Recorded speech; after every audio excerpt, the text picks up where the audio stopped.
Insane.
Real quick, I got a question. Come here, bring your bald head ass here. All right, hey bud, come here real quick. I got a question. Come here, bring your bald head ass here. All right, hey bud, come here real quick. I got a question. Come here, bring your bald head ass here. All right, so look, who you got? Hey, go ahead, man. Hey, he showed me his shit. He said he snatched this shit off of me. Okay, so look, and I gotta ask you, who you think poses the biggest threat to Dev at 140? Shit. Because I mean, they all can crack. All the champions can crack. I think Tio. I gotta say, I think Tio. Now, the Regis, let's see. You asking me a question, I'm giving you that. Okay, Tio, Regis.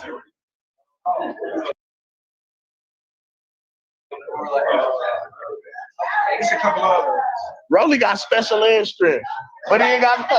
But he.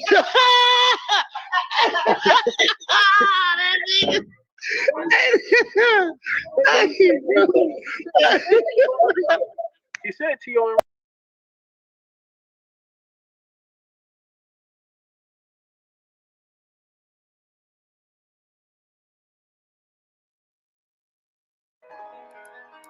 Ain't this what they've been waiting for? Supporting me every day. You ready? It was just a crowd chanting my name. Terence. I used to pray for times like this, to rhyme like this, so I had to grind like this. It was a good experience, but this ain't gonna do nothing but make me stronger. I'll be back. I'll be back. That was my next question. What's next for you? Yeah, turn professional. Look out for me. And I said, yeah, I do. If you want it, you gotta see it with a clear eye view. Got shorty, she try and bless me like I said I do. Hold up, wait a minute. Y'all thought I was finished? When I wrote I asked them all, y'all thought it was rented? Flexing on these niggas, I'm like Popeye on the spinach. Double M, yeah, that's my T-Rose, the captain, I'm lieutenant. I'm the type of can the mean cast and grind like I'm broke. That Lambo, my new bitch, she'll ride like my ghost. I'm riding around my city with my hands strapped on my toes. Cause these niggas want me dead, and I gotta make it back home. Cause my mama need that bill money, my son needs some milk. The fighting pride of Omaha, Nebraska, Ring Magazine, an undisputed super middleweight champion of the world. I didn't get the KDs every time I'm in that bitch. I get the throwing 30 G's when I'm hanging out that drop head. I'm right down the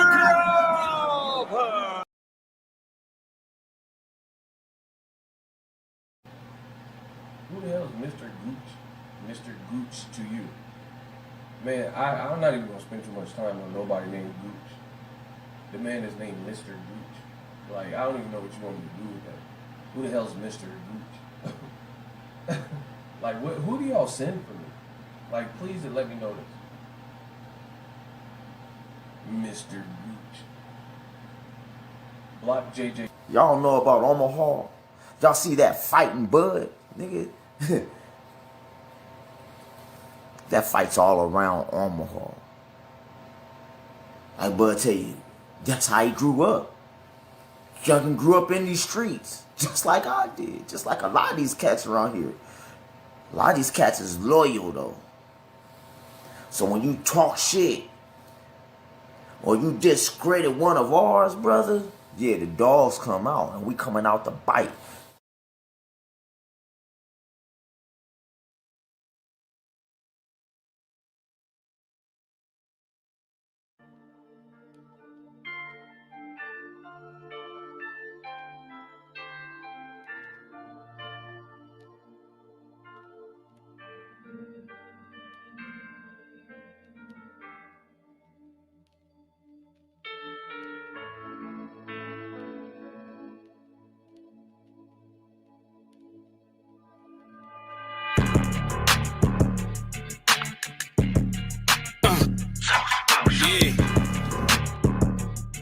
Welcome to Numa. Niggas out here dying off that motion. Bad bitches fucking off that motion. Look, money in the motion. Yeah. Niggas out here dying off that motion. Bad bitches fucking off that motion. I just want the money in the motion. Motion. Niggas out here dying off that motion. Bad bitches fucking off that motion. I just want the money in the motion. Last I checked, I ain't see you niggas hang around. Now all of a sudden these niggas say that they banging now. Little nigga tighten up, we don't play around. Catch you niggas slipping, turn you niggas whole day around. Big boy 40, 32, call that bitch shit. Heard you niggas say you coming through, then where you niggas at? Internet beef, phone games, we ain't into that. Niggas won't beef, food chains, put it in it. They say they want that old Merc, okay, well I'ma give them that. Hit they block again just to verify where I hit him at. Drink, leave stains round that styrofoam cup. Next nigga say my name, I'ma light his ass up. Fire his ass up, get the stepping on your bitch ass. Reaching for my chain, I put my weapon on your bitch ass. You better pray to God and get some blessings for your bitch ass. And if your ass live, that's a lesson for your bitch ass. Yeah, I'm with the shit, all my niggas lit. This machine to get the jumping as soon as I hit the switch. This machine to get the jumping as soon as you niggas piss. Yeah, he ain't got a blicky, subliminal trying to diss. Motion. Niggas out here dying off that motion. Bad bitches fucking off that motion. I just want the money in the motion. Niggas out here dying off that motion. Bad bitches fucking off that motion. I just want the money in the motion. Wake up every morning and I'm trying to get my bread up. Think about the money every time I lift my head up. Baby mama tripping, say a nigga need the man up. Big body coupe, baby fucking niggas heads up. Just bought a half, trying to flip it to an ounce. Auntie found a bag, so she put a nigga out. I'ma cop another slab, try to turn it to a house. Turn that house into a mansion with a poodle on the couch. I'm just trying to get my bands up. Niggas can't stand us. Trying to count 100,000 living in a mansion. Trying to fuck a bad bitch and send her off to Stanford. Turn her to a boss when she started off a dance. Motion. Niggas out here dying off that motion. Bad bitches fucking off that motion. I just want the money in the motion. Fuck you.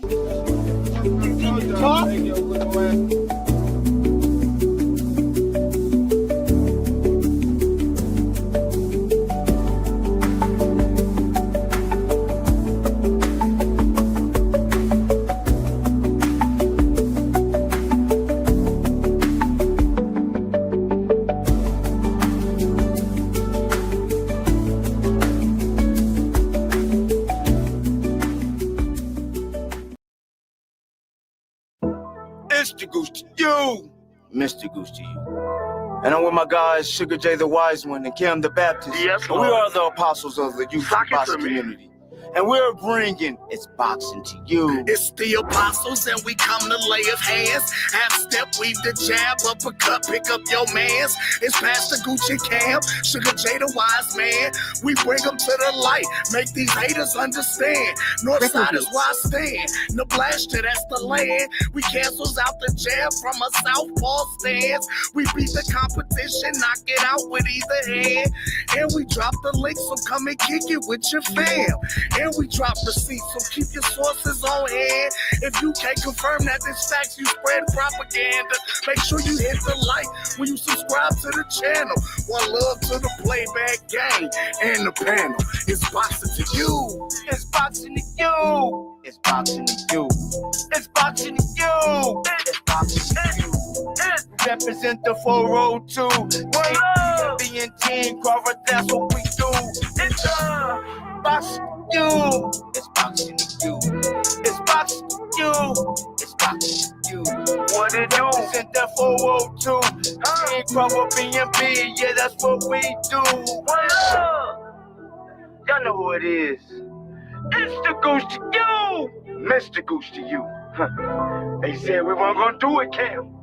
They said we weren't gonna last in this bitch, but we here. The apostles of the YouTube boxing community. We laying hands on their ass. Y'all see what it is. We got young Sugar J, the switch hitter from BNB, coming out 2023. One love. Y'all know what it is, huh? But y'all gonna see what it is. Mr. Gucci, you, Kim the Baptist, Sugar J the Wise One, we are the apostles of the YouTube boxing community. Big Goose to you. Can you hear me? Can you hear me? Testing, testing. What the hell? I am crispy. Crispy. It's the Goose to you. Mr. Goose to you. How are you guys doing on this Wednesday night? Hold on 1 second. What? Dang it. Hold on 1 second, y'all. 1 second. Dang it.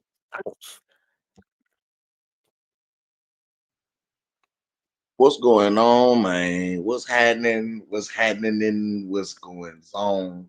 What it do, what it is, what it could be, what it should be. What it ain't. How y'all doing? How's y'all What's doing? going down? How's your mamas doing? How's your pappies and grandmamas doing? How the kids? It's the Goose to you, Mr. Goose to you, Kim the Baptist. Hey man, say man, I don't know if y'all watched yesterday the Andre Ward and Terence Crawford interview, but that interview, if you fuck with the apostles, now if you rock with the apostles, that interview was basically what we've been telling them. But I gotta gloat. So no further ado, take the jab like button down with Jag, just a guy. Thanks for the. Oh my gosh, I can't stand just a guy sometimes. That's my guy, you know. He's just a casual boxing guy. No further ado, let's hurry up and get to this interview with Andre Ward, Terence Bud Crawford. This is for educational purposes only. This is a reaction video. So please, YouTube, don't shoot the messenger. Hey, bro. I want to fight something, bro. Hey, bro. Come on, bro. Come on, bro. I want to fight something. Yes, he did. I'm glad I got witnesses. You don't remember the catch and shoot. Get that. Get that. Why you got me in the corner? Fuck out of here. I'm gonna get you. Yeah, now we good. I ain't going for none of them things. Yeah. Hey, oh, boy, that boy still got it. Come on, brother. Come on, bro. No, Yeah, you too better. strong for that. Watch Better. that. Do it again. Do it Over again. here. Do it again. Do it again. Do it again. Switch for 2 rounds. Bing, bing, bing. Come. That's Please take that. That's Don't ask me. Fight. Bite him. Bite him. Bite him. Get busy. Bruh. Yeah, get busy. Don't ask me where the do-rag at. Nothing. The nigga had Say get busy. Now headbutt. Do it again. Oh, my bad, y'all. He's trying to bite your nose. No, you felt that. Headbutt. He's trying to bite your nose. No, you felt that. I felt your chest. Come on, Red, bring it.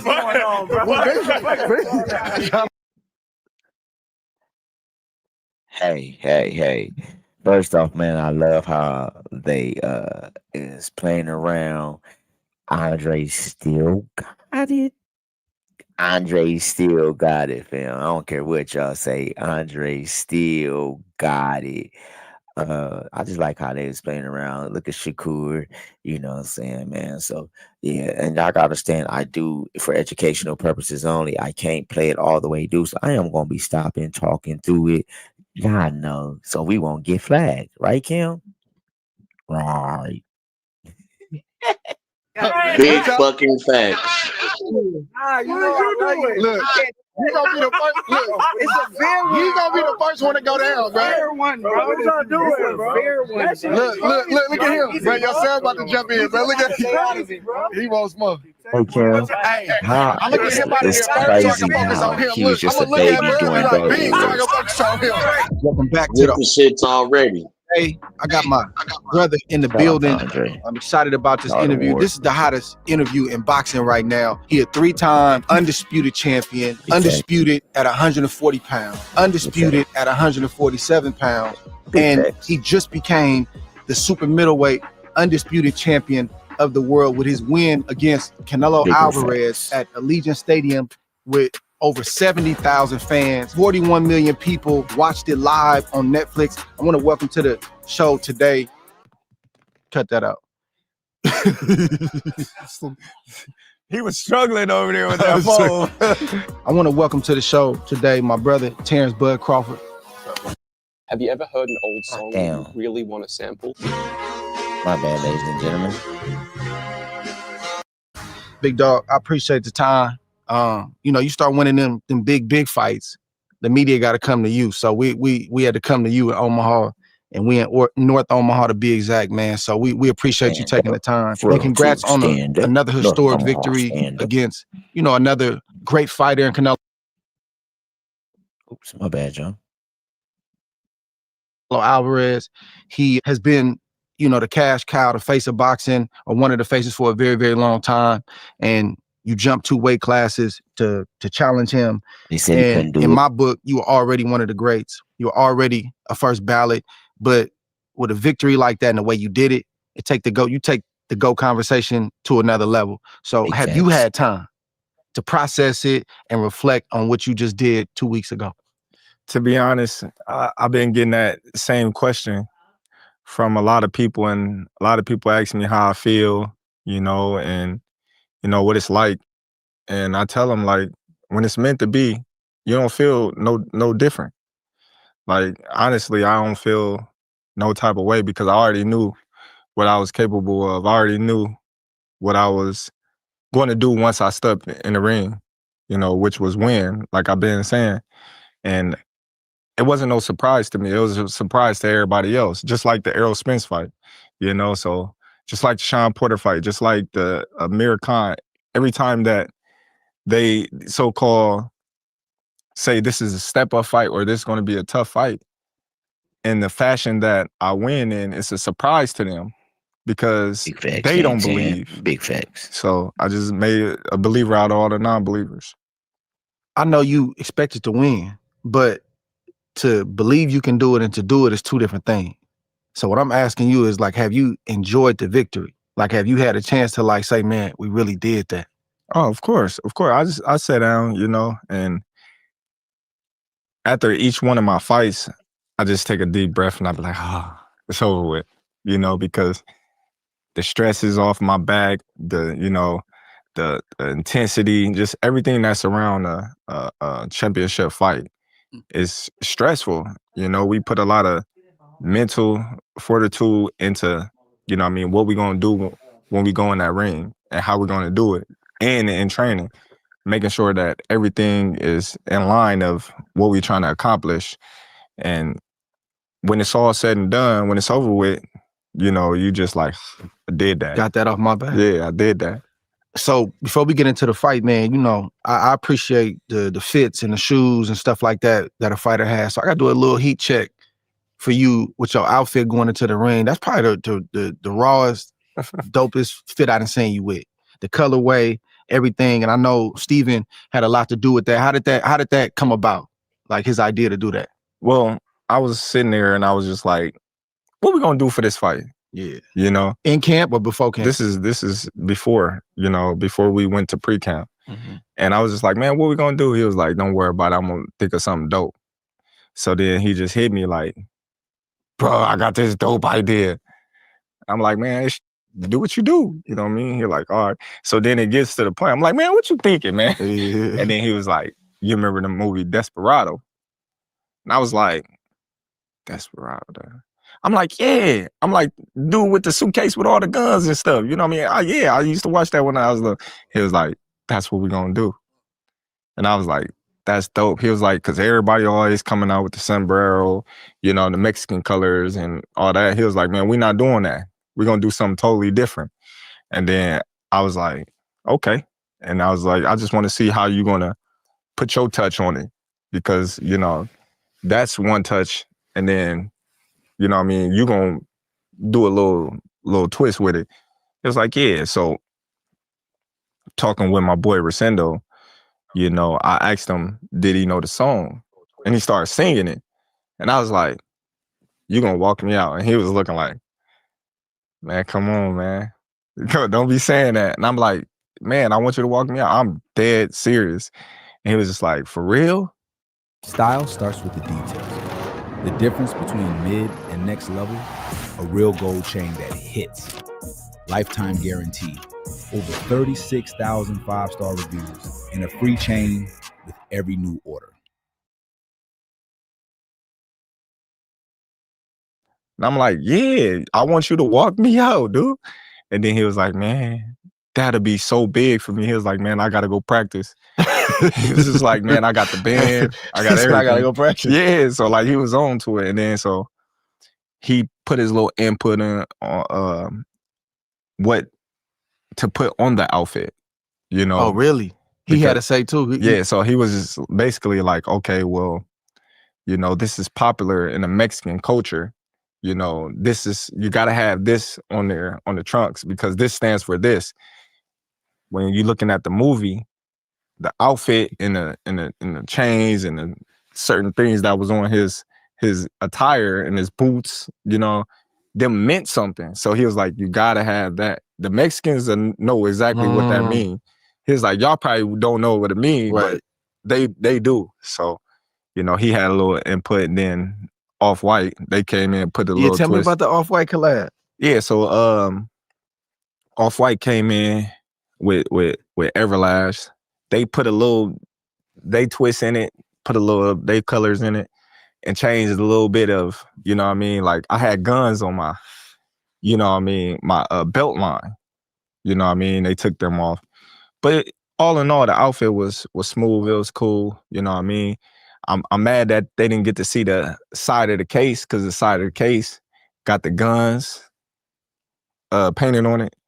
You know, so that was an accident, or they didn't want you to show it. No, they just didn't show it because I was coming out. They didn't get to see the side. Got you. I should have been the one, you know what I mean, to turn it to the side. Like, yeah, the show, because in the movie, the guitar case is full of weapons. You know what I mean? And I felt like it was a message that I was the weapon that night. You know, so that was all. What up, fight fans? It's your boy Ak. We have a super entertaining fight coming your way. Join in on all the action with our partners at DraftKings. Okay, Barack, the Mexican Mon.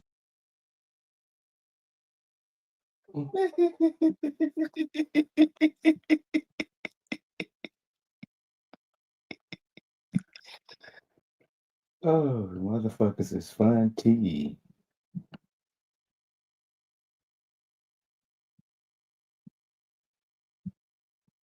Motion. like a mariachi band or any type of band to go against Canelo on a big fight like this.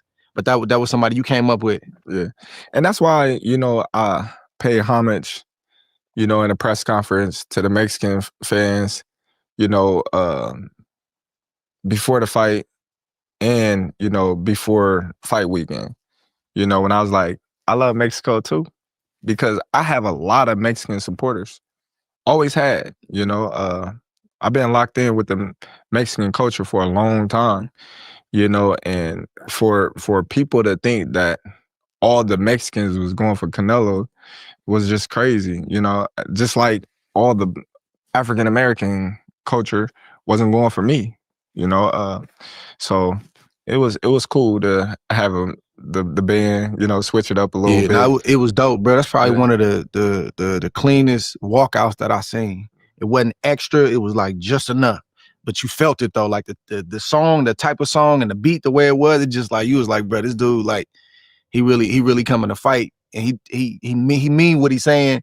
And you could tell y'all had a lot of thought into the entrance, but then even like you said with the fit, like y'all had the Mexican colors, but it was black, green, and red. When I seen you walk out, bro, like when I seen you walk out, a lot of times that moment, especially, that's the biggest crowd you ever been in front of. 70,000+ people.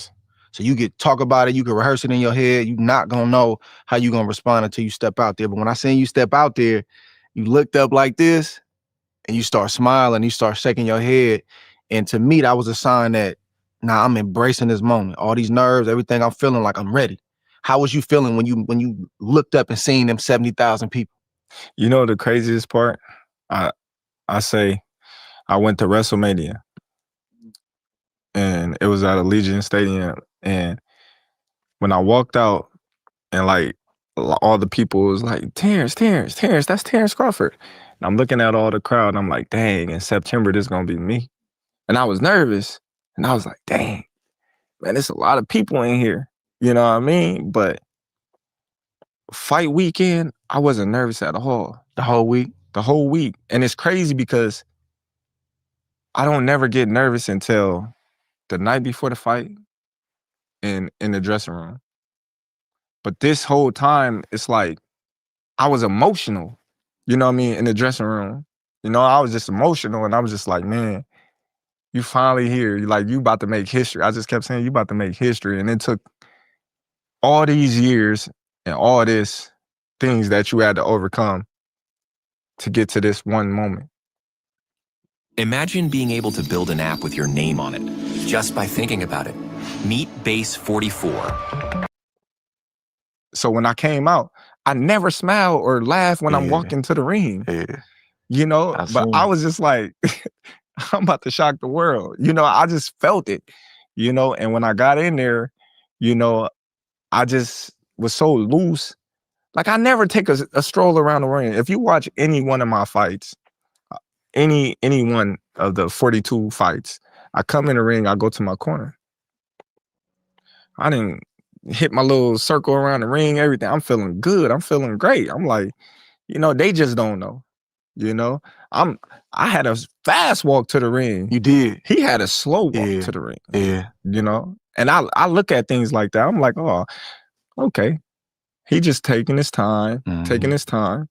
I'm ready to go. That's just how that night was. It had to be weird though, walking first. You ain't walked first in a long time. I walked first before. But you ain't did it in a long time though. I mean, when you go up in different weight classes, you got to do it. But you ain't, you know, obviously you haven't lost. Yeah. You haven't, but you've went up in different weight classes. So now you challenging again. But do that feel weird? Because you, most of the time, you walking second.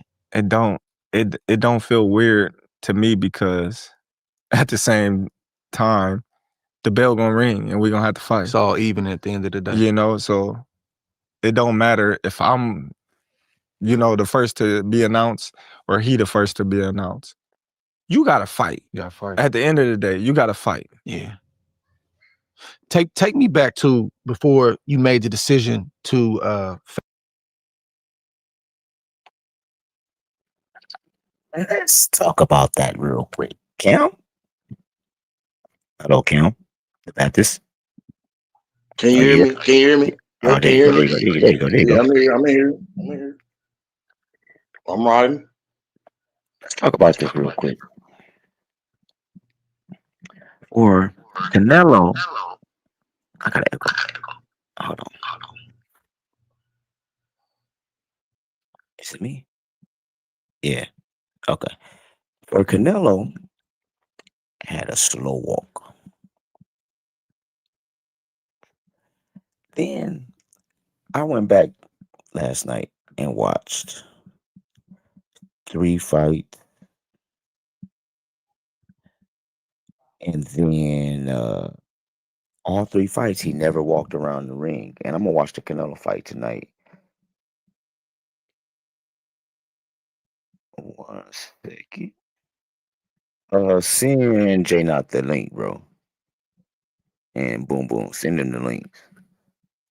Can you? If you can, let me know. I might drop it tonight. It's late. I'm gonna drop the link for you. I'm not letting I'm sending nobody. it to him now. Yeah, Okay. I'm sending it to Jay now. All right. Oh, with that being said, this man was walking slow to the ring. That's not good. That wasn't good, and it showed. Face Canelo. Bill Haney conversation. So, if I'm not mistaken, the Bills. Errol Spence 2 was still obviously contractually y'all had an obligation. You didn't know This is before that. even before. Yeah. Hold on, before we even fought. Me and Errol Spence. Hold on, bro. For real? I thought this was after. No, this is before Crawford Spence won. He said, man, don't even stop chasing Errol Spence. He was like, man, the guy to focus on chase is Canelo. Really? He was like, man, you can beat him. He was like, man, Spence, Canelo. And like every time I see him, he'd be like, Canelo. And I started laughing, you know what I mean? Because at first I'm like, man, that dude big. And then I started looking at him. I'm like, then we got a picture together years back when I was at 135. You know what I mean? I'm like, all right, we the same height, around the same size. Like, he a little thicker. Okay. I'm starting to look into it now because he already planted the seed, but now I'm like looking into it. Like, let me see what Bill talking about. Bill look See what at he now. see. What he see. So I'm, okay. This is what he talking about. Because he like, man, he's not a big dude. He just kept saying he's not a big dude and you can beat him. And then when I looked into it, I'm like, damn, Bill, right. You know what I mean? So then it was just like, okay, cool. Got the Spence fight. After the Spence fight, I'm like, I want to fight Canelo. You know what I mean? Spence was basically contracted to fight Canelo if he would have beat me at 164, you know? And I was just like, damn, since I beat him, I should get the opportunity. All right, shut up. You know what I mean? So it ain't going nowhere and things like that. So I'm like, all right, well, I'm done with 147. I ain't going back. I'm like, all right, I want to fight Fundor, you know, because I'm WBO. I can fight any one of the champions. He was WBC and WBO. So I'm like, I bet him 100 he couldn't last the 28-day military challenge. Why? Because most men quit by week 2. I want to fight Fundor. You know what I mean? He got 2 belts. I want to become undisputed at 154. That was my train of thought. But when he said he didn't want to fight me because I wasn't basically big enough, I looked at him like, huh? I don't sell. That's what his handlers were saying. Oh, I don't sell, and they want to fight Errol Spence because he's a bigger fight. But you knew what that was, though. Yeah. It's cool. It's cool. I'm not tripping on that because now they begging for a fight. Now they nipping in the bud. Now they want to fight me now. I don't sell, so there's no need for you to even mention my name no more. Don't say Terence Crawford. Yeah. You know, all these guys that see now, they say, oh, he's the ticket. Win, lose, or draw, he's the ticket. I'll fight Terence Crawford. Come on, man. Boots had a chance to fight me. Virgil Ortiz had an opportunity to fight me. Boots had a chance to fight me. Terence Crawford. Come on, man. Boots had a chance to fight me. Come on, man. Boots had a chance to fight me. Virgil Ortiz had an opportunity to fight me, you know, but now everybody, oh, I fight Terence, or I'm this, I'm that. I'm like, okay, cool. When y'all had y'all opportunity, you know, y'all went elsewhere. But now that y'all see I'm the ticket, now y'all like, oh yeah, we want to fight Terence Crawford. We want Terence Crawford. That's the narrative now. We want to fight Terence Crawford. The Fundora thing, you seen that play coming a mile away. Like as soon as that fight was even talked about, I said it's gonna be a phone call made and he finna walk that back. Whether he wanted to fight or not, he wasn't gonna be allowed to. And you know that.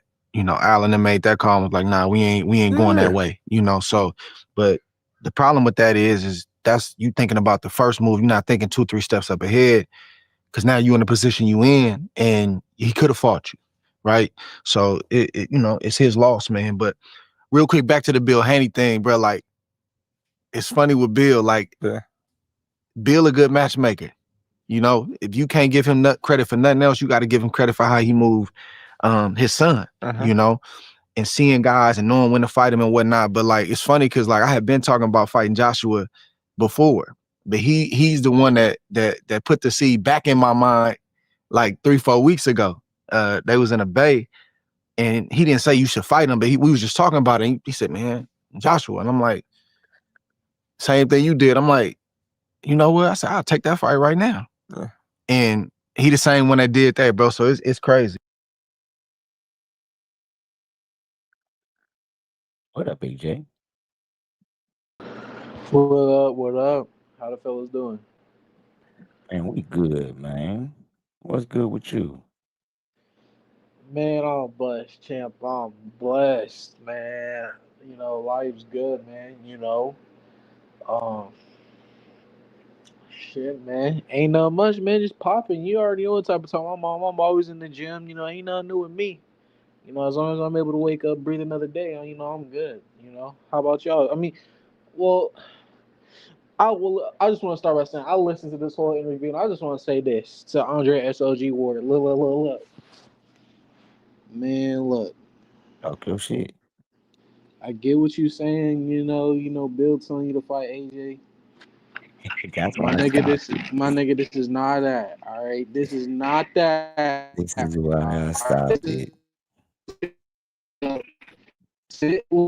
And look, this ain't no AJ biasness, dude. I like Andre SOG more than AJ. Nigga, Andre is my top 5 favorite fighter of all time. So this ain't no nah. Andre, sit your ass back down, bro. Look, champ, I like you. I like you a lot. I respect you. You wanted to fight. Man, what? But come on, don't do this. I be listening to your interviews, dude. You be trying to throw yourself in there, and it's like, no, stop it, bro. Stop it. Come on, we don't want to see you fight AJ. We don't want to see it. All right? I respect you. Even if you make AJ cut weight, I don't want to see the fight. And if anybody on this panel want to see this fight, y'all tripping. All right? But I'm going to let y'all cook. I'm going to let y'all, I just want to see how you sing. I just want to see what you was going to say. And these are 2 of my favorite fighters. Mind you, 2 of my favorite fighters. 2 of the fighters that got me in this game. But I'm just keeping it a buck with you. You know what I'm saying? That's like me saying I want to see David Benavidez go up there. I want to see him fight fucking Andy Ruiz. Nah. David know what it is. He even said he's like, I'm chilling at 168 and 175. You know what I'm saying? We don't. And the crazy part about that, Gooch, is Andre is already a small light heavyweight. He ain't even a big boy for real. That dude started out in the middleweights. Yeah, I mean, like, and he gonna jump cruiserweight, have no heavyweight fight. And he gonna fight someone that walk around 250, 260. At least Bud, his shit was calculated, right? He knew Canelo was around his size. It wasn't like he just jumped up and went to go fight David Benavidez.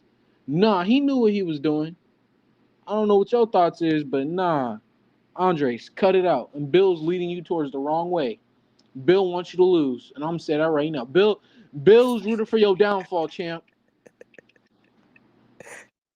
But that's what I'm going to say on that. What you say, Cam?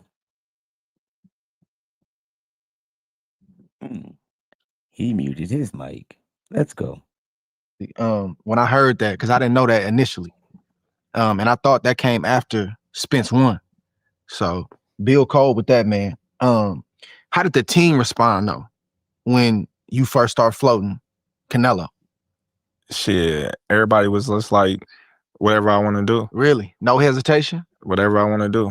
You know, I remember talking to Bernard, you know, and this was when we was in talks before it got finalized.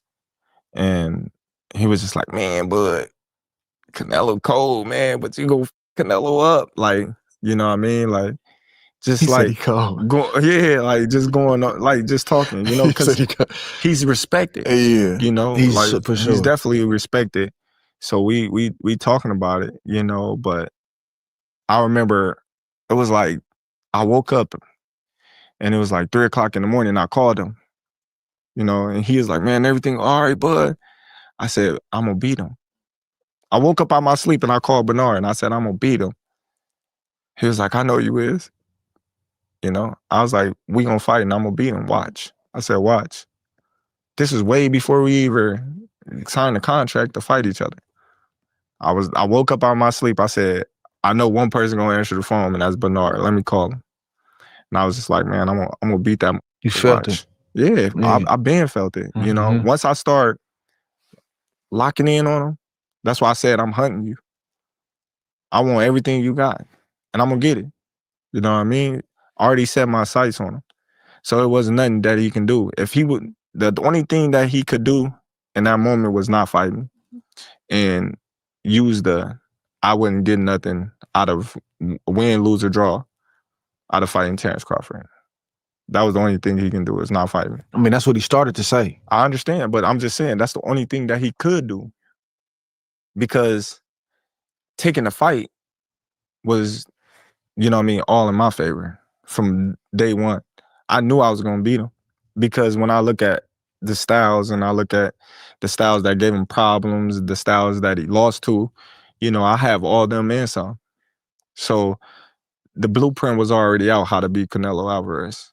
The blueprint never been out how to beat Terence Crawford. You ain't seen that yet. So I knew I had a good chance of winning. And you fighting both ways though. Mm-hmm. I feel like that wasn't talked about enough going into this fight. Like somebody that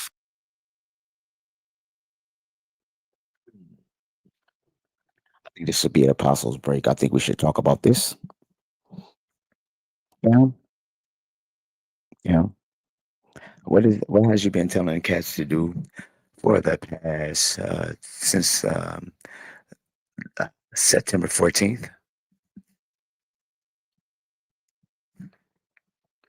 I do believe he said acknowledge us. What that means is acknowledge us. We have told you guys over and over again what y'all about to listen to. The apostles told y'all, Mr. Q. I'm just saying, if you're listening, Q, this is something I was telling you guys. Hold on. Fight you, they got to prepare for two people. It's already enough trying to prepare for one style, right-handed, left-handed, but I got to have sparring partners, good ones, because you fight equally well from both sides. So that wasn't talked about enough. And I know you could tell some of the dudes he brought in camp that he was thinking about that, but that's a hard camp to prepare for. And you still don't know up until the first bell what stance you're going to be fighting in. And then they don't know if you're going to switch at any point in time. That's a lot to play on a person's mind, plus executing a game plan while punches coming at him. Turkey didn't want this fight. What was that conversation like with him when you went to him and said, this is the fight I want? Because Turkey, he didn't want the fight at first because he was just like the size difference. You know, same thing like everybody else, size difference. He like, you can fight somebody else in a smaller weight class and it'd be, you know what I mean, safer for you. Yeah. I don't think you should move up 2 weight classes and fight. It's crazy on paper. You know, and I'm like, nah, that's what I want. I don't want nobody else. That's what I want. I said, who else is there to fight? You know? Who? I said, Boots, that does nothing for my career. Virgil, that does nothing for my career. I said, look at Majimov. He was the number 1 154 pounder in the division. I went up and fought him, and everybody, he fought this guy. Yes, he was the number 1 champion, number 1 guy in the division. That's why I fought. That was avoided by a lot of people. Tricky style. That's why I fought. Yeah. You know, so he was just like, we can fight somebody else. I know that's what I want. And he like, okay, that's who you want. Then that's who I'm gonna go for. That's how I'm gonna see. You know what I mean? If we can get it done. So a lot of people looking at Canelo like, oh man, Turkey had to pay him all this crazy amount of money for him to fight Crawford and this and that. No, he got a 3-fight deal plus 1. You know, Turkey did pay him a lot of money, you know what I mean? But in that option, he had to fight Terence Crawford. You know, so everything worked out, you know what I mean, for the best. Yeah. Can you talk about that though? Can you talk about your negotiations to make this fight? Like, I ain't saying numbers. I'm saying just the process to like get it done where you was like, all right, my side is done. I negotiated my side. It was tough. It was tough because I remember, you know, they all brought me in and it was crazy. They was like, you by yourself.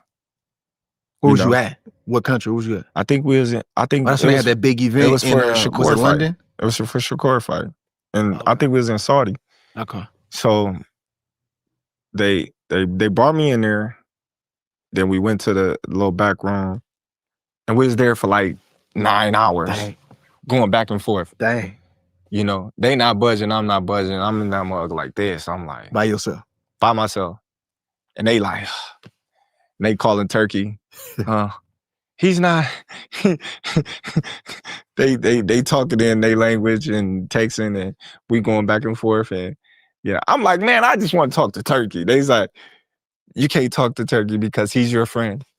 So they trying to protect Turkey from the friendship. Yes. Because he gonna give in. Yes. So they basically was like, you know, that's crazy. Hey, we gotta get the deal done. Yeah. You know what I mean? Like you can see Turkey when you get the deal done. And I'm like, oh man, listen, y'all talk about it ain't making sense. Yeah. You know, did you have a number though? Yeah. Or you kind of had a number like I want to be in this range, yeah, right? Yeah, I had a number and it was just like they like, man, listen, we gonna have to talk. so we all in that motherfucker for like, you know what I mean, 9 hours, dog. 9 hours, bro. I'm telling you, I'm straight. That's crazy. They tired, sleepy, irritable. Like you could tell everybody frustrated. But it was one time, it was like at a moment where we just sitting in that mug like this. Right. Just trying to figure it out. Like, everybody just quiet. And I'm like, I ain't budging. Man, I feel like y'all trying to jump me because y'all keep bringing people in to try to negotiate. And I'm like, that's not going to work. Yeah. You know what I mean? So we finally came to terms. And did you get to terms that day or you got close that day? Everything happened that day. There ain't nothing. No, it's you. Not your lawyer, not this guy. It's you. Yeah. You know what I mean? We talking to you, so you gonna have to figure it out. You know what I mean? And we can figure the contract stuff later. But far as, you know, the number, this is gonna be a number that you figure out. So we going back and forth and we figuring it out, and then we came to a agreement. And I'm like, man, it wasn't an agreement that they wanted. It wasn't an agreement that I wanted. So it was kind of like in the middle. So it was just like, let's roll with it. Then once we, you know what I mean, agreed to it, then everybody happy that we got this month locked up. Yeah. You know what I mean? And yeah, man, They say that's a sign of a good negotiation though. Yeah. When both sides leave not fully satisfied. Like I really wanted this, but I take that. And they really wanted to do this, but we can agree to that. Did you talk to Turkey after? Yeah. What'd he say? Nothing. He just was telling me, why didn't you agree to the deal? I said, man, why I couldn't talk to you from the jump? What did he say when you said that? He just was like, you know what I mean? Like I'm his favorite fighter. And, you know, he want to take the friendship out of business, like the heart. Like basically, you know what I mean? I can't do business with you like I do with everybody else because, you know, we friends. So this is why I have a team, you know, to keep my emotions away from business. You know what I mean? I respect it. I'm Checks just and like, balances, man, yeah. I'm like, man, I respect all that. You know what I mean? Because, you know, it's been times that, you know, I didn't did the same. Like, hey, things like that, you know, when we friends, like I'm gonna give in to my brother. Yeah. You know what I mean? I'm gonna give my brother what he want if I got it. So, you know, when we doing real business, we gotta take that out of the equation, you know, and talk to the lawyers or something like that. Man, leave me out of it. Man, bro, look how God worked though, bro. Like, yeah, like you battling, doing what you doing, and you've been making your money. You've been negotiating, doing your thing. And we're gonna talk about that because you put a number out there, bro, and people really think you made that number. And I ain't asking for you to say what number you made. I'm saying you got people out here, they just finally made this. I'm like, bro, this is y'all tripping. But look how God worked though, bro. You battling outside the ring, you dealing with the stuff that fighters got to deal with, especially when you stand on something. If you just a yes man and you're gonna do whatever the suit or your promoter tell you to do, you probably not gonna have no problem outside the ring. But if you somebody that stand on business, you got a vision for your life and your career, and you're gonna make sure it goes in that direction, you're gonna have some stuff that come up. But you get a dude way across the world, bro. And you his favorite fighter. And he know everything about me. He know everything about you, and his main goal is to get you the big fight. Yes. Bro, that's crazy to me. When did you first meet him or get wind to him? Man, I got wind of him, you know, years ago. You know, there was actually, you know, somebody else in his position, you know, that I was his favorite fighter. You know, and he wanted to do business with me, but you know, he wasn't on the level of Turkey. They like, man, he nothing. So when Turkey came into position, you know, and I met Turkey, you know what I mean, it was just different. Like he wanted the best for me because he seen how, you know, I was getting blackballed. He seen how the system was, you know, doing me. He seen how, you know, the promoters was having this agenda to assassinate my character. And, you know, it wasn't just Top Rank, you know, it was, you know, other promoters like, oh, he don't sell. But when you look at every arena that I didn't fought in, I didn't packed it. Vegas, you know? MSG. It didn't matter where it was. Yeah. You know what I mean? Packed it, you know? And so he just like, you know, I dislike the promoters. Instead of them promoting you, they trying to tear you down, you know? But I just wouldn't let them. I just, you know, keep doing what I'm doing. And, you know, I always said, as long as I keep winning, that's all that matters. So when a lot of people say, oh, well, he was fighting Canelo for the money. You know, I got money. I been had money. You know, I could have been retired. You know, I was fighting for legacy. Legacy was what I was fighting for because I knew beating Canelo was going to do something that never been done before, you know? So my thing was, this is an opportunity for not only for me to shut all these people up that says all these negative things about me, but to be a slap in the face for all these promoters and managers that, you know, says all these things and say that I can't do this and I can't do that. Right. Look how God work. You stay down until you come up, man. He'll assign people to you to bless you and to get you where he wants you to go. And it's somebody that we never heard of. Dude just came on the scene and made you his priority, bro. So that's a blessing.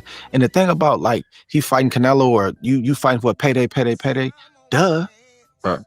Who's fighting for free? No, I don't want just a payday. I want a career high payday. Facts. Then we gonna do the money thing, then we gonna do the legacy thing. Now, if I'm just trying to take it for the money and I really don't think I can beat you, that's a different situation. So people gotta understand, oh, you just want to do it for the money. Who's fighting for free? Nobody. Please tell me. Nobody. So I can't fight right until I get this fight right. Once I take care of that at the table, all right, let's go get ready now, get my body right. So I don't understand. So y'all need to stop saying, I know it's popular, payday. Yes, that's what you want when you fighting big name guys. I want that payday. They don't understand. They don't understand, bro. Like who? You name me one fighter that's fighting for free. Like, nah, you take the money. I just want legacy. It don't happen. Man, going into this camp, bro, like what was some of the, obviously you didn't have to lose as much weight. People made a lot about you being a smaller fighter. They didn't realize how much you was boiling yourself down to get to 47 and even 54. You cutting into muscle, and they didn't realize that you got a big frame. So, like, how much did you go into camp? I seen what you posted on the scale.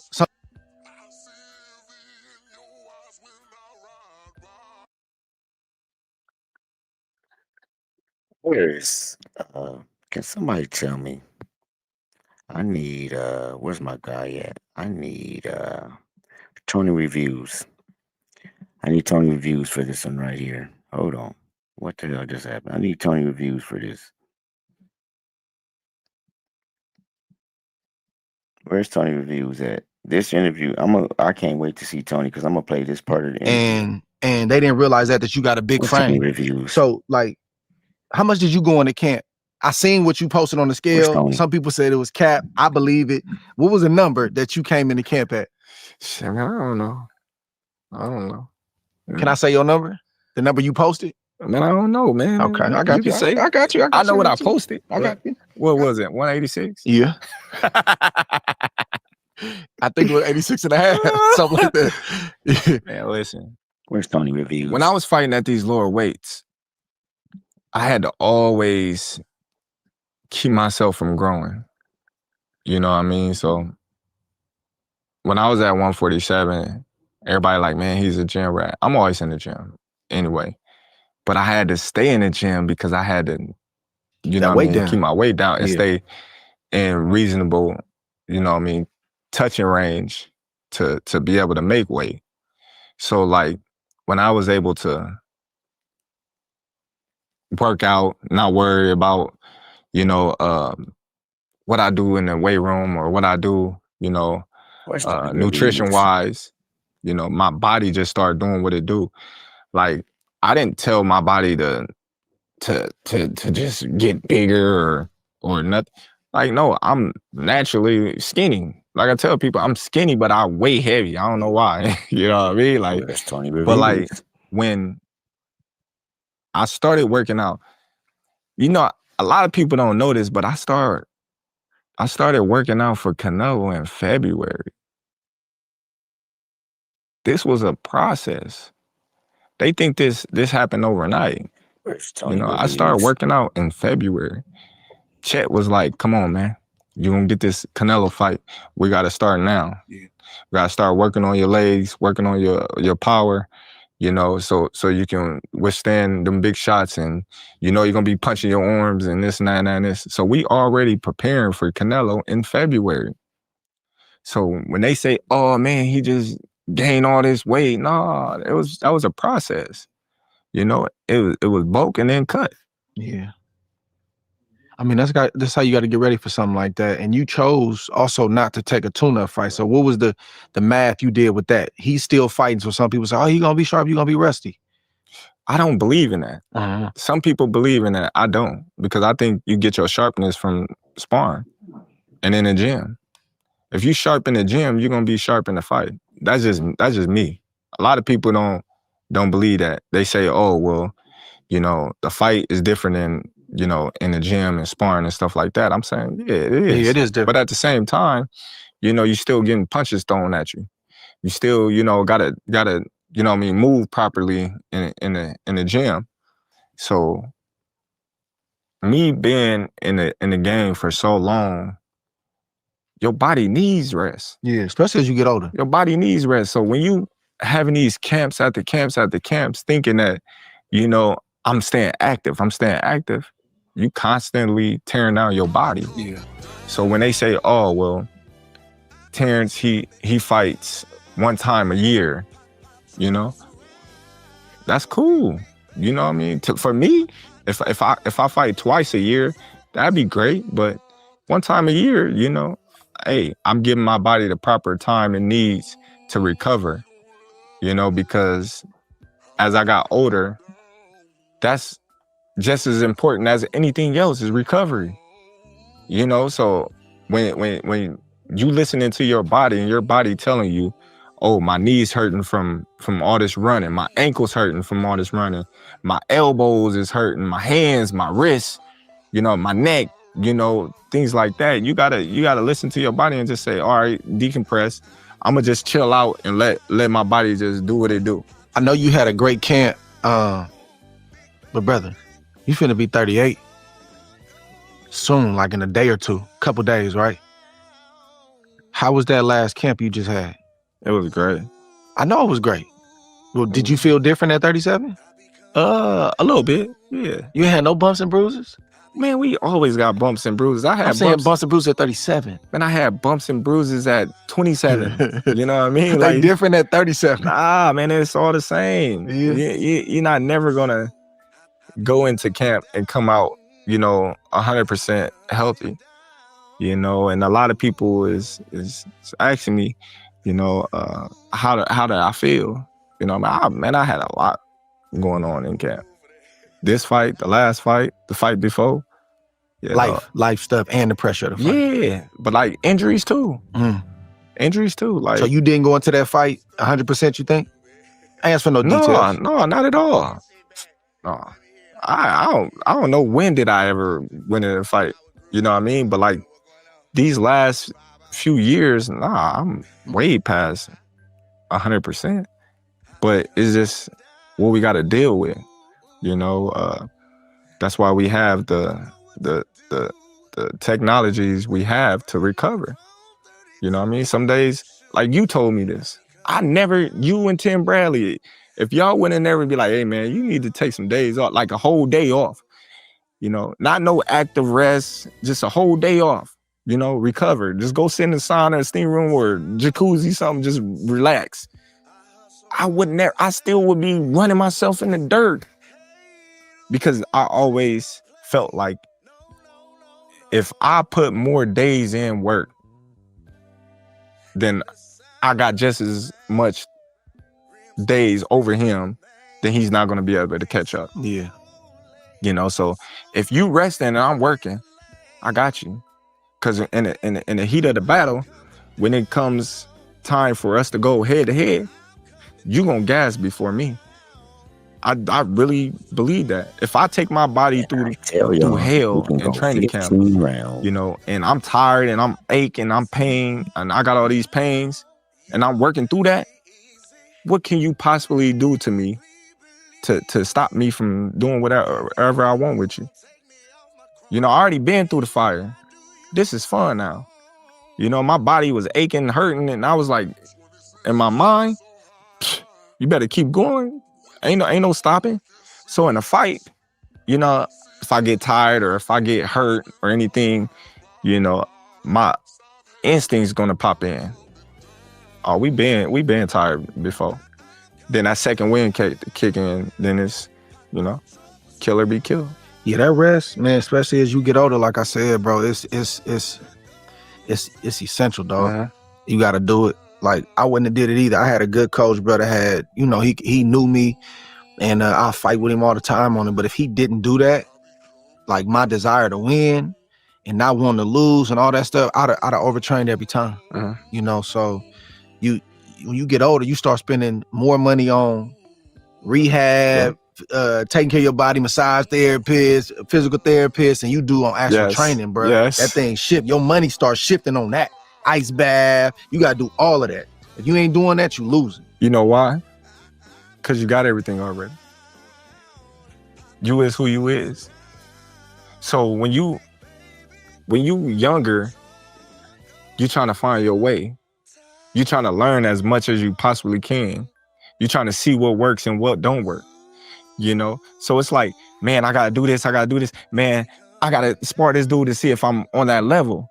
But when you get to a certain level and you get to a certain age, you already know what works and what don't. Yeah.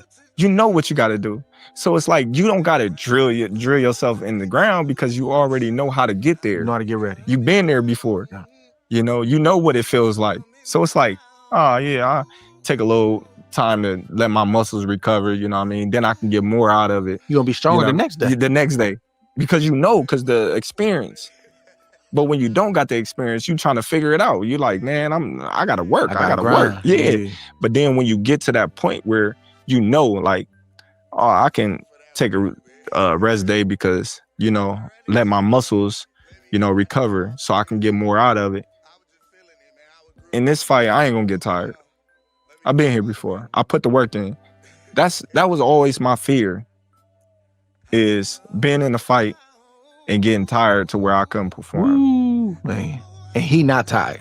And I done lost like 2-3 fights in the amateurs, and they was hard. And I'm talking about me fighting for my life. Right, and I'm right, like, I never want to experience that ever again. Straight up. So I would just work tremendously hard to where it's like, that's the only way you can beat me, is if, I don't prepare properly.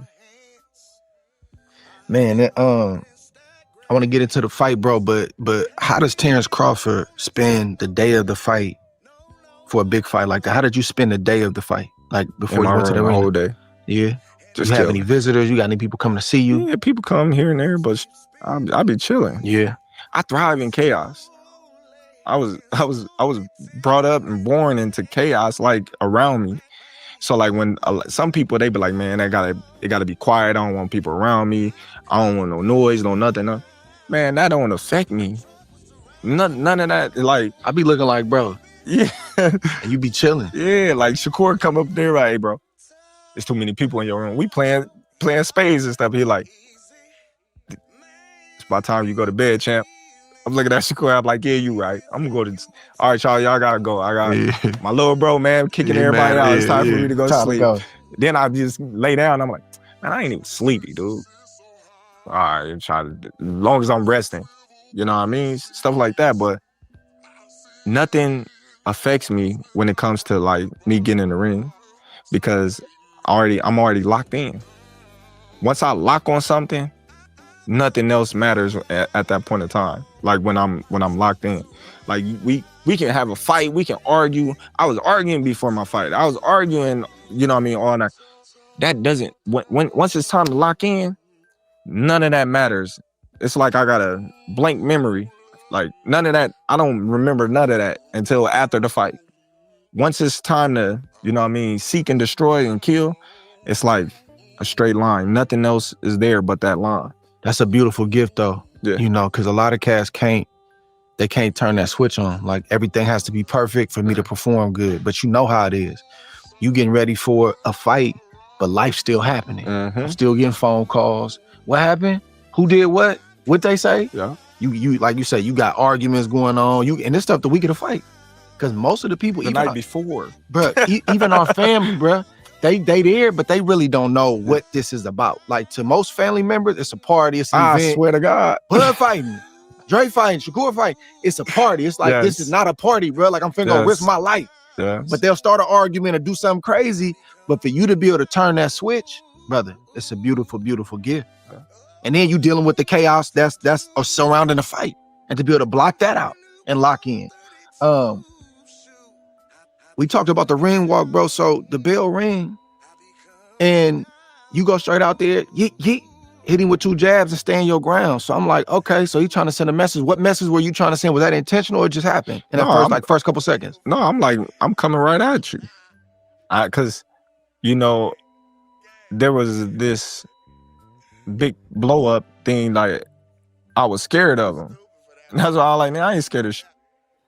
You know what I mean? Big blow up thing. Yeah, because he was just like, you know what I mean? He said he didn't say it, but they was saying in the Took back that personal. that like I'm scared of him. I'm like, scared of you? Like, me? Oh, man. So I'm like, when this bell ring, I'm coming right at him. And just let him know that I'm gonna be here all night. I ain't going nowhere. Talk me to the fight. So, I'm touching him. I'm like, dang. All right. I'm like, he's trying to will me to sleep because I'm like, this dude don't punch this hard. So I'm like, man, he trying to trick me. So everybody like stay focused. Don't fall for it, but stay focused. Stay focused, you know, and then a couple of times that I, you know what I mean, mix it up with him and we in there, I just felt like I was stronger. I punched harder and I could have just stood in there and just like really let him go. But you gotta follow the plan.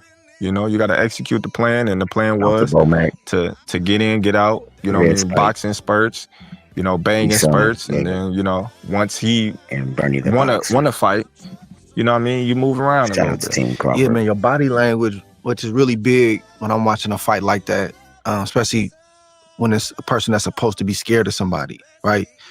All the little body language means something because he's so used to being an alpha male. He's so used to having his weight, just like you are, that anytime you see somebody that's making a move or it look like they kind of, are you scared or you hesitant, you gonna peep that. You gonna see that right away. I didn't see that from you, man. I seen, even when you was moving, I knew you wasn't gonna run.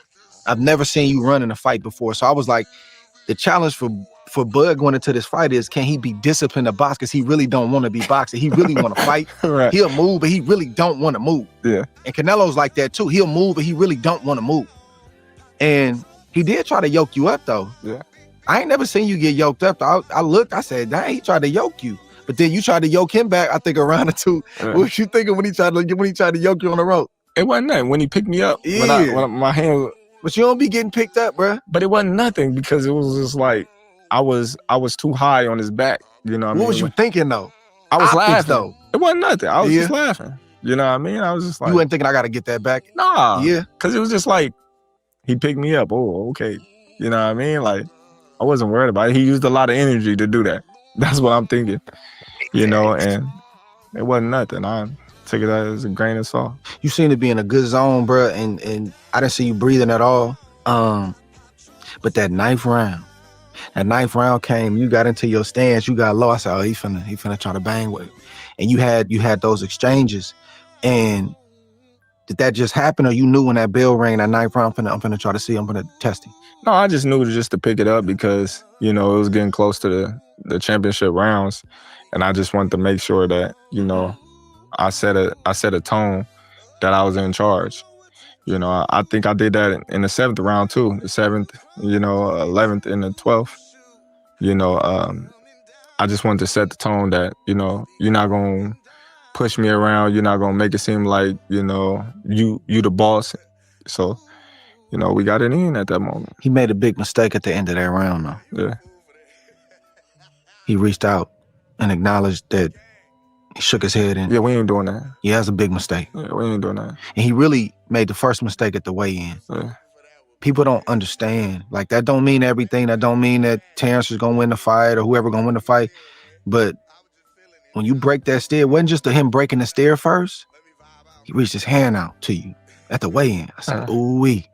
Then he did it again in the 9th round. When he did it in the 9th round, I say, yeah, this fight, it ain't over, but it's over. He got his respect, and that's really what he came here to get. You seen him do that, right? Yeah. I walked away. Yeah. I walked off. Yeah. What was you thinking when he tried, when you seen that concession? I'm like, man, we ain't touching no hands. But did you think like, oh, I got him? No, I didn't think nothing. I already knew I had him.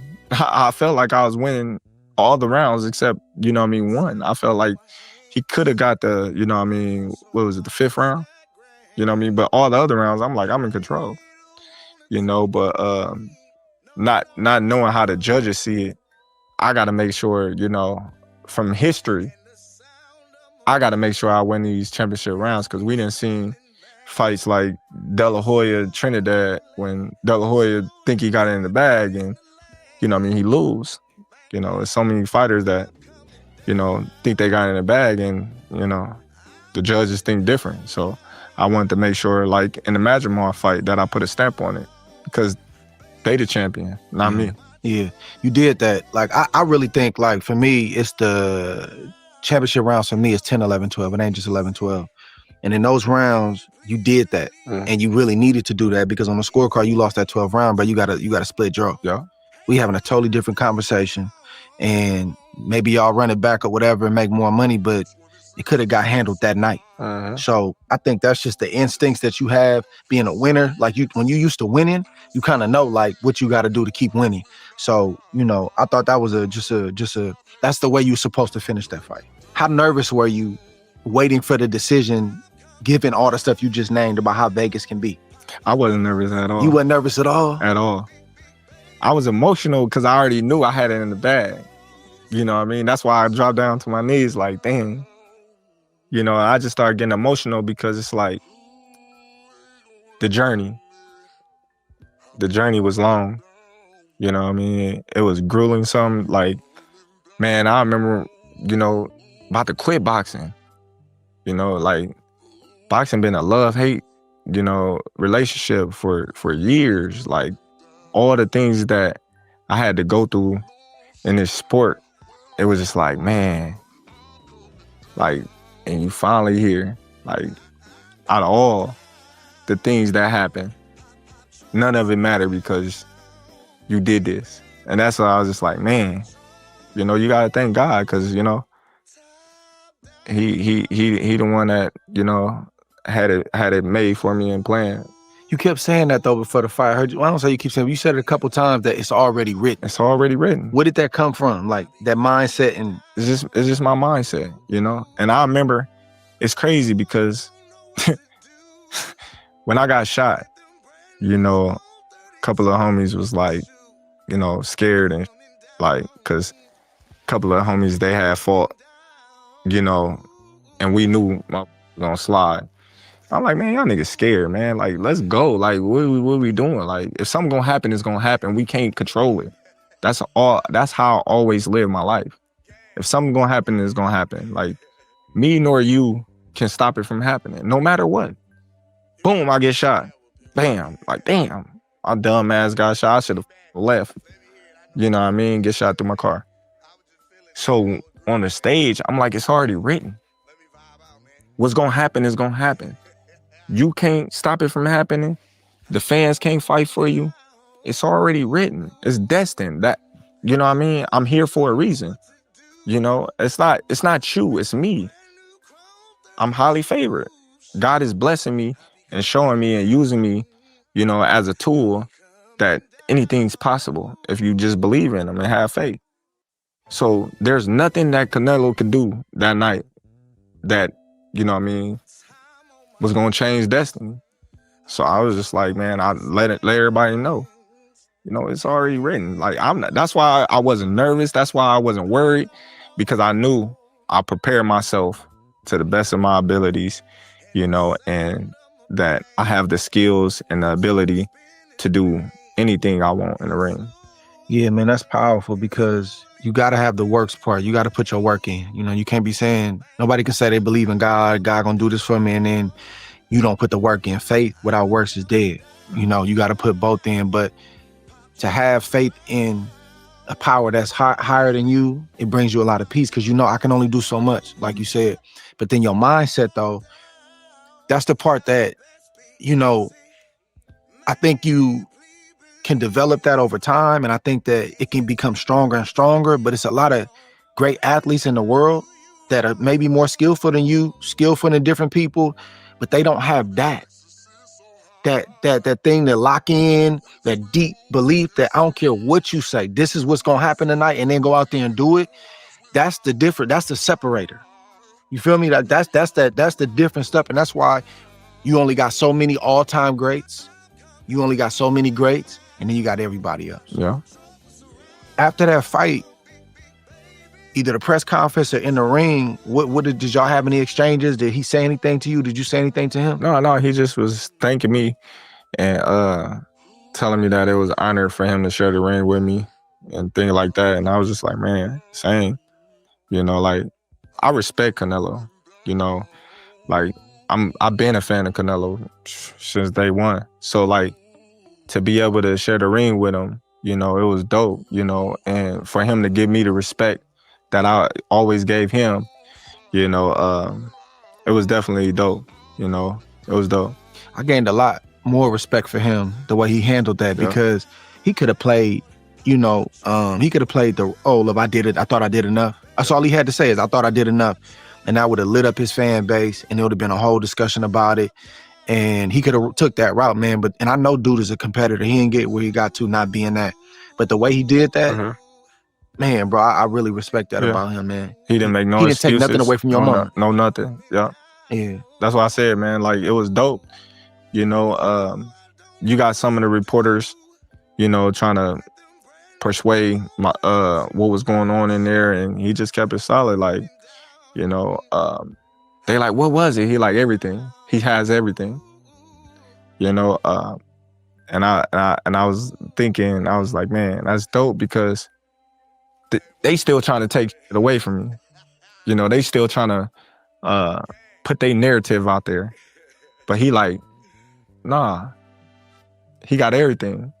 He wanted to fight. You know, it just wasn't his night. You know, and I respect that, because, you know, he handled his loss like he did all his wins.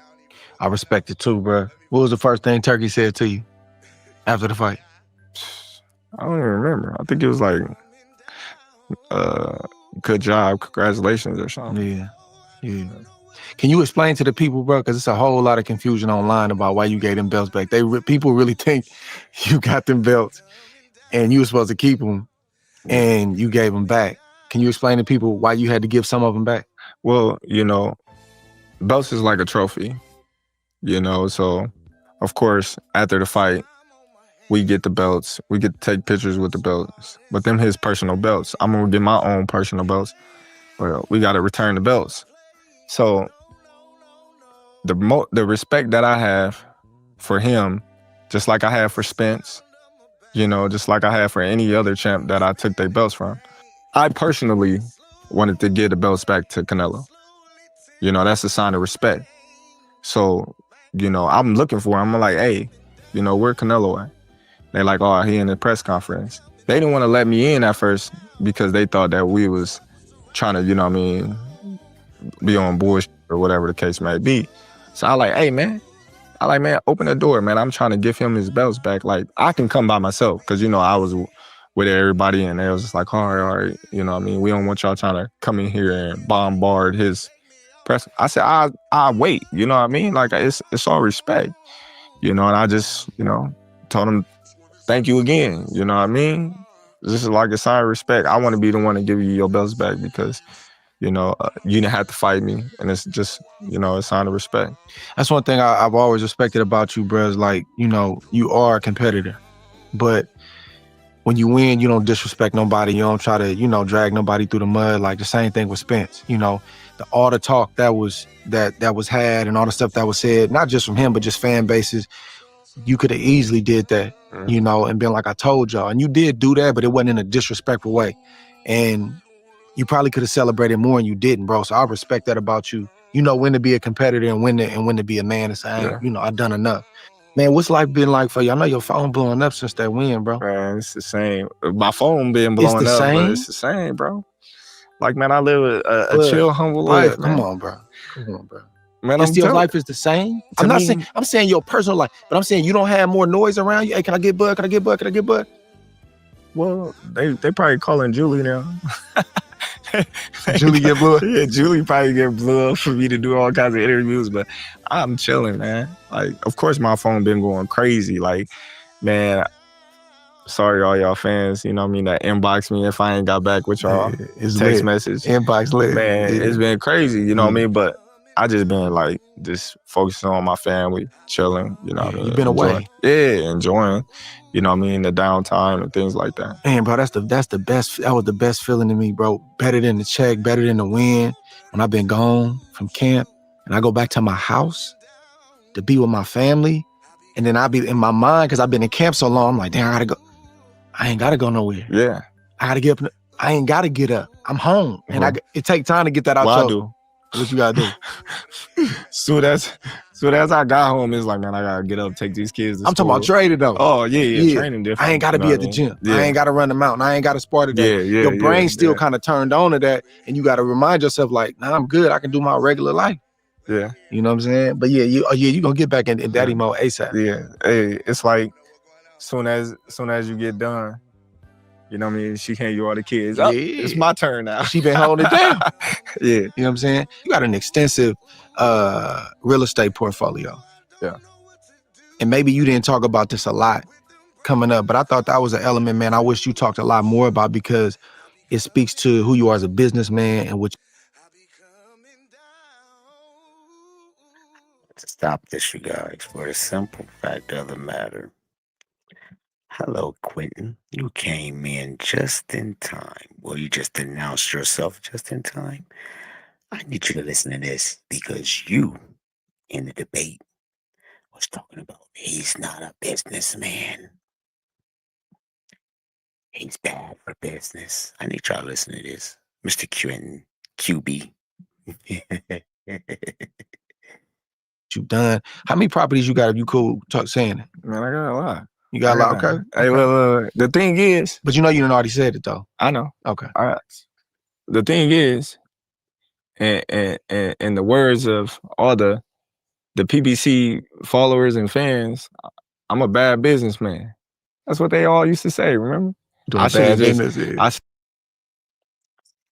He was listening. Should have just took the 70-30.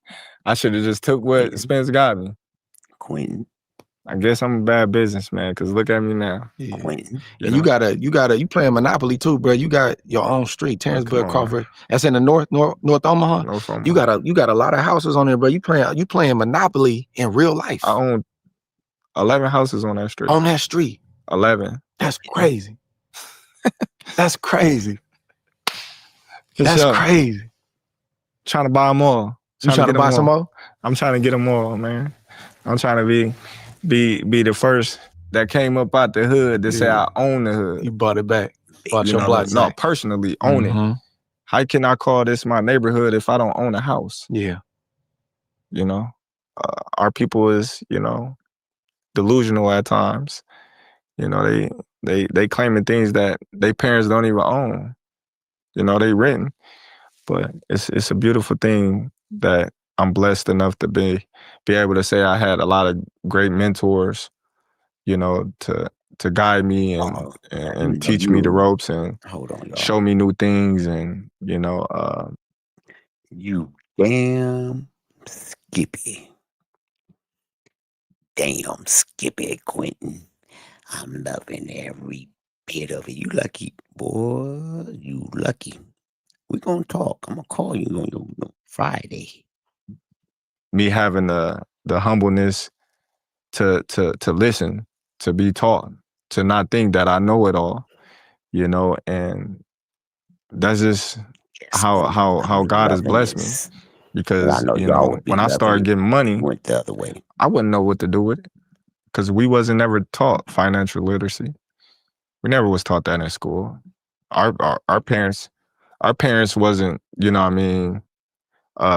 wealthy and things like that. So we gotta fend for ourselves. We gotta learn on the road. We gotta learn, from the people that's making all the money. We gotta learn from those people that do what they do, and I was blessed a long time ago to invest my money the right way and, put it in the right, portfolios and, 401k, this is everything, trust funds, all that stuff, so yeah, I can just say I'm blessed. Man, you breaking generational curses. For sure. It's powerful.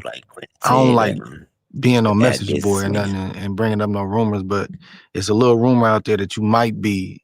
I seen an old video of your mama saying you might be cheap. Now some people say frugal, right? They think frugal and being on top of your money is cheap. Would you say you cheap? And what is cheap considered? What is that? I don't know. I think I don't know. They've been calling me cheap since I was a little kid. Why though? Because I used to always just keep my money. You ain't spend your money? Like, so you got a little kid. You got a little kid that's like 15 years old, probably with like 30 bands. Mm-hmm. That's at crazy. 15. That's crazy. But Dusty. Yeah. But you stacking it though. Hey, Dusty. You stacking it though in the cup. Like, man, hey, let me get $5. Yeah. Or let me get $1. You be like, man, I only got a $10 bill. I ain't breaking no $10 bill to give you $5 or $1. Right. You know what I mean? And it's just like everything I got, I earned. Like, when I turned 16, I bought my own car. Like, nothing was given to me. Nothing was given to me. My mom stopped buying me clothes in the 7th grade because her and my dad got in an argument. She mad at you. No, her and my dad got in an argument. But I'm saying, did she stop buying you stuff? No, they got in an argument. My dad said, "Oh, I'm buying all T clothes. I don't want you to buy stuff." It's like, all right. Well, your dad gonna buy you clothes, so dad send you money. Things like that. I'm like, man, start buying my own stuff. But I used to never buy stuff. I used to keep my money. You know, my mom, she'll buy me stuff here and there. Shouldn't buy you nothing. Your dad said he gonna buy these. Cool. But I always have my money. So my coach, my coach would be like, "What you saving that money for? I can't take it with you." Because I'd be on tournaments. My dad would give me money.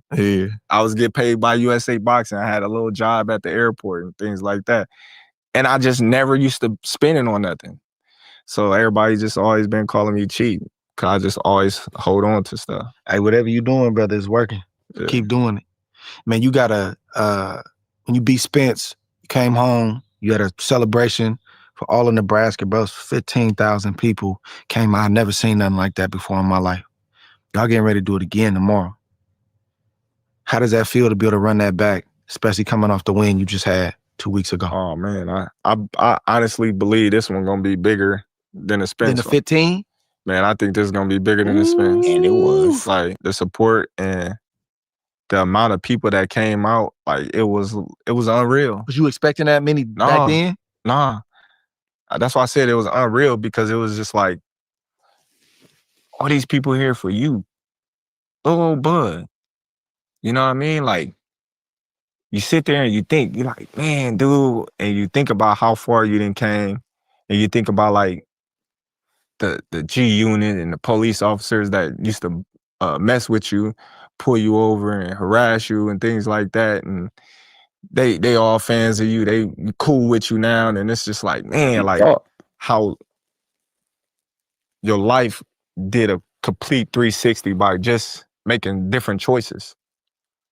Just different choices. Like, I could have easily been like, man, I'm gonna keep doing what I was doing. But I was just like, man, you know what? I'm gonna change my life. I'm gonna stop hanging out. I'm gonna focus on my craft and stop doing things that I was doing, you know, and God took me here, in a matter of, you know what I mean, months, just by me being humble and staying down. You know, my first call was Tim Bradley. That's what started it all. I wasn't fighting. I wasn't doing nothing. I was just chilling, you know what I mean, training. And I got that phone call, and that was the light that sparked it all.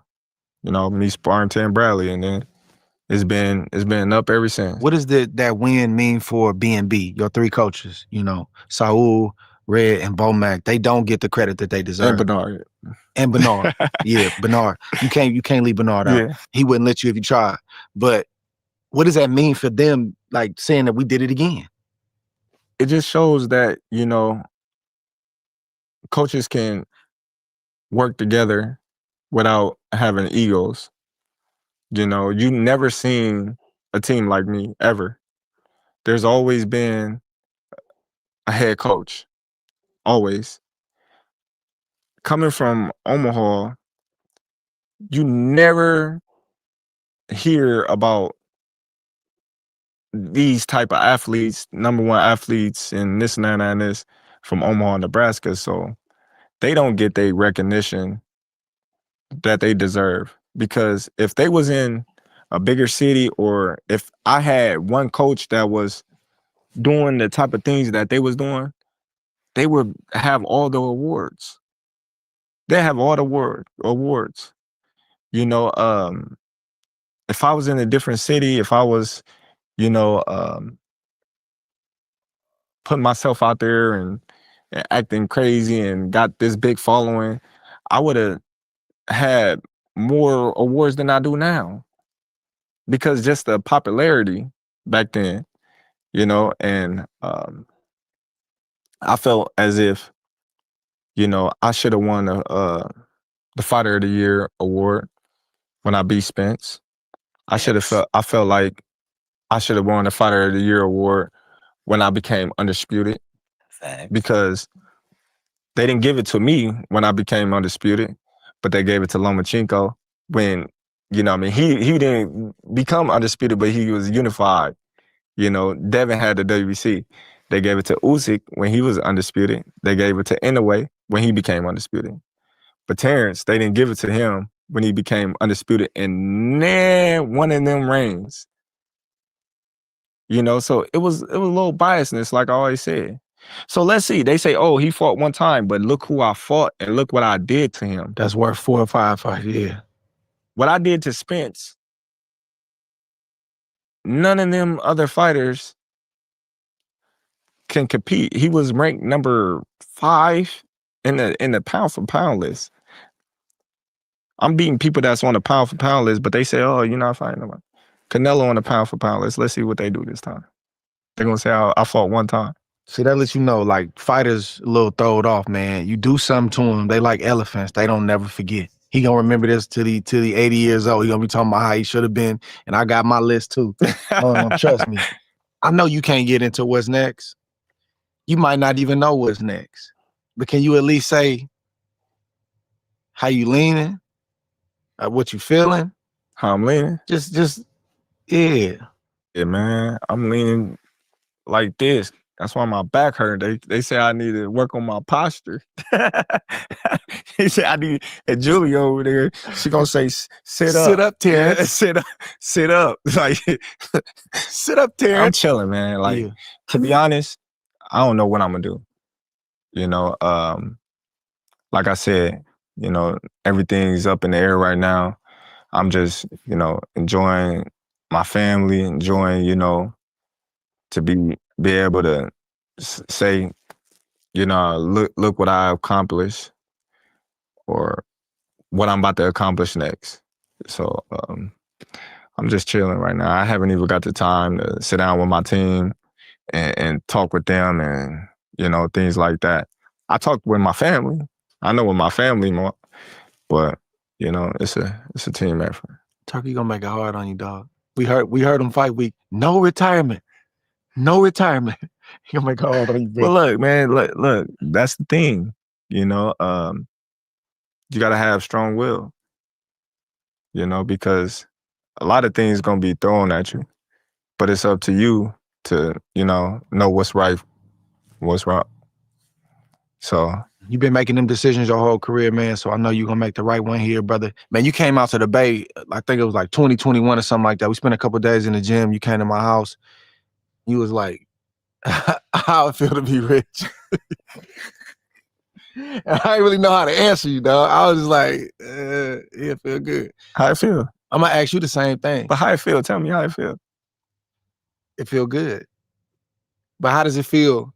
And I know you've been getting money for a long time, but how does it feel, Terrence, to be rich? It has its days. You know, it ain't always good. Huh? It ain't always good. You know, people think it's always good, but it ain't. But, you know, it's great being comfortable and not having to worry about nothing. You know, that's the joy of it. You know, you have no worries, and it's a tool that you can use to make you more comfortable. It don't make you happy, but it definitely make you comfortable. You know, so it's good. I'd rather take the pressure and whatever hard come with having money and people wanting it and trying to manage it than that other hard of not having it. That's a fact. But that's a fact. But me being the type of person that I am and travel the world and being able to see how happy people is with nothing, that makes me think different, you know, because we take materialistic things and material things to the extreme, you know, when we all should just be blessed that we wake up in the morning, you know? It's a blessing to have your legs. It's a blessing to have your arms, your eyes, your ears, your teeth, your nose, you know? It's a blessing to see. But we don't look at things like that, you know? So when I'm in different countries and I go to the slums and to see how happy they is with nothing, I come back like, man, we tripping over here. Yeah, we tripping. Like we take too much for granted. You know, this person, you know, that got their legs chopped off because they're diabetic. You know what they'll do to have your legs? This person that's in the grave, that's passed, ain't waking up in the morning. This person that in jail for life, that's in a hole, he can't go outside and smell fresh air. So we take a lot of things for granted, and we think money is, you know, a tool that's gonna solve everything, and it's not. So me personally, being rich is cool, but I don't just want to be rich. I want to be wealthy so I can help the people that I need to help, you know, that's in need, that's going to appreciate it and is going to make me happy inside for helping somebody else. Come on. I'm happy for you, dog. I seen the journey. You did it your way. And sometimes when you, like a mad scientist, your way seem like it ain't working sometimes. And that's when a lot of people got a lot to say. But it was dope seeing you stick to what you believe, and you never left Omaha. They told you had to act a certain way. They tried to, when that didn't work, then they tried to spin it and say, you can't talk. He don't want to do media. That was a lie. Well, he's never going to do this. He's not going to beat this guy. And you stayed down, bro, until you came up. And you a great example, bro, not just for the youngsters, but for people like me. We have great conversations, but just, I'm a person that pick up stuff from just watching. So I've seen how you've moved, and man, I appreciate you, bro. And boxing appreciates you, bro. And you a great father, man. And but you got a house on Goat Street, my boy. You in that thing. And it's gonna be like that forever, bro. So congratulations, bro. You did that, man. Appreciate it, bro. Proud of you, brother. That's it for another episode of the Art Award. It's always a special time. That's it from an episode of It's Boxing and You. Thank y'all for coming through. Just a guy. Dan 10, Bill's Boot Camps, Hang Legacy. Who else? Let me go. Boom, boom. The Apostles was in the building. Big J came through for a minute. Let's see. I even seen a hater. I'm not going to, no. Joseph Baby, Scudo X-Man, Queen La Jessica, Blue Hustle Man, One Love. My guy, Quentin, Bill's Boot Camp. Man, one love to all of y'all, man. And with that being said, y'all have a blessed night.